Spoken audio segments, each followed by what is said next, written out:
Planning an Australian permanent residency application in 2026? The single most critical factor you need to wrap your head around right now is the actual points cutoff.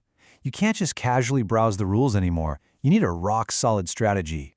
The whole landscape for the General Skilled Migration Points Test has shifted, and honestly, the theoretical requirements, they just aren't matching up with reality. 85. Let that number sink in. If you want a realistic shot at a competitive General Skilled Migration invitation in 2026, 85 to 90 points is the actual minimum score you've got to be aiming for. Now, if you've been digging into Australian PR, I guarantee you've seen the number 65 everywhere. Well, here is a massive misconception we found while digging into the data. 65 points gets you into the skill select pool. It lets you submit an expression of interest, sure, but it absolutely does not guarantee an invite. In reality, sitting at exactly 65 points means you're probably waiting a very long time, maybe indefinitely, for competitive occupations. The people actually snagging invitations in 2026, they're sitting way above that threshold, usually in the 80 to 90 plus range. Okay, so let's dive into how this point system actually works. First up, age. This is heavily weighted. The sweet spot is clearly between 25 and 32 years old, which hands you a maximum of 30 points. But watch out, if you're turning 33 soon, your points drop by 5. Timing your application lodgement around those birthdays is a totally legitimate and absolutely crucial strategy. Now, what's really interesting here is a massive 20-point leap that is entirely within your control. Competent English, think a 6.0 in each IELTS band, ticks the basic eligibility box, but it gives you 0 bonus points. None. But push that up to Superior English, an 8.0 in each band, and boom, you instantly add 20 points to your total. For a lot of applicants, this is literally the fastest, most controllable lever in their entire application. Next, we stack up your qualifications and experience. Got a doctorate? That's 20 points. A bachelor's or master's degree secures you 15. Then there's your work history over the last 10 years. It turns out Australian-based work experience is actually weighted heavier than overseas experience.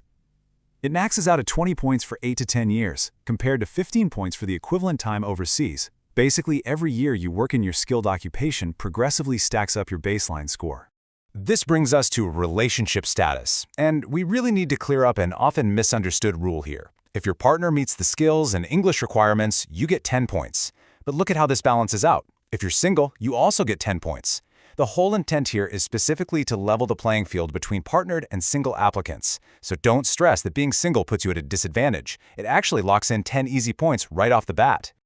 All right, let's shift gears and look at the key PR visa subclasses. You've got 3 main routes. The subclass 189 is the skilled independent visa. It doesn't need a state sponsor, which is great, but it gives you 0 bonus points. It's purely a national competition, making it the toughest one to snag.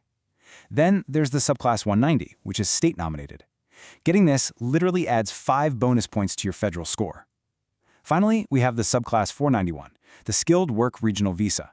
If you're willing to live and work in a designated regional area, this subclass injects a massive 15 bonus points into your profile. We're talking about transforming an uncompetitive 65-point score into a highly competitive 80 points, literally overnight. So the crucial takeaway here is how to maximize that score. You have to take control of your profile. You can't just toss a 65-point application into the pool and wait around for a miracle. You need high ROI strategies to force that score upward. A winning 85-plus point total isn't just made up of your baseline age and degree. A massive slice of that points pie comes from highly controllable actions. Upgrading your English, targeting a regional 491 visa, using your single status, or picking up extra credentials, that's the crucial difference between theory and reality. Let's rapidly list off the most effective moves you can make right now so you stop leaving easy points on the table. First, hit the books. Moving from a 7.0 to an 8.0 on your English test adds 10 points. Second, look beyond that 189 visa and lock down state or regional nomination for 5 or 15 points. Third, if you're an IT, engineering, or accounting grad in Australia, complete a professional year for another 5 points. And finally, passing the NAUTI credentialed community language test proves you're bilingual and hands you a cool 5 extra points.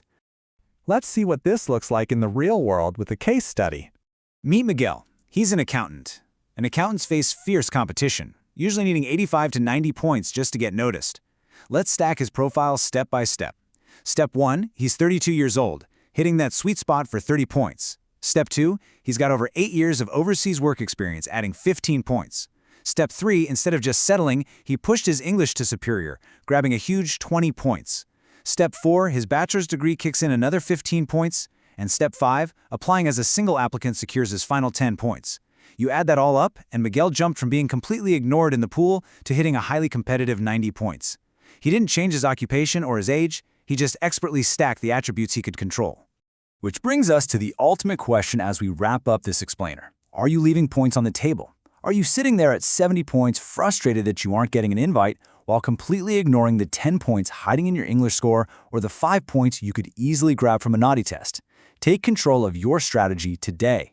Review your profile, spot your gaps, and build your own blueprint to 85 points. Because as the 2026 landscape shifts, the real question is, are you really going to let a controllable 5-point stand between you and your future in Australia?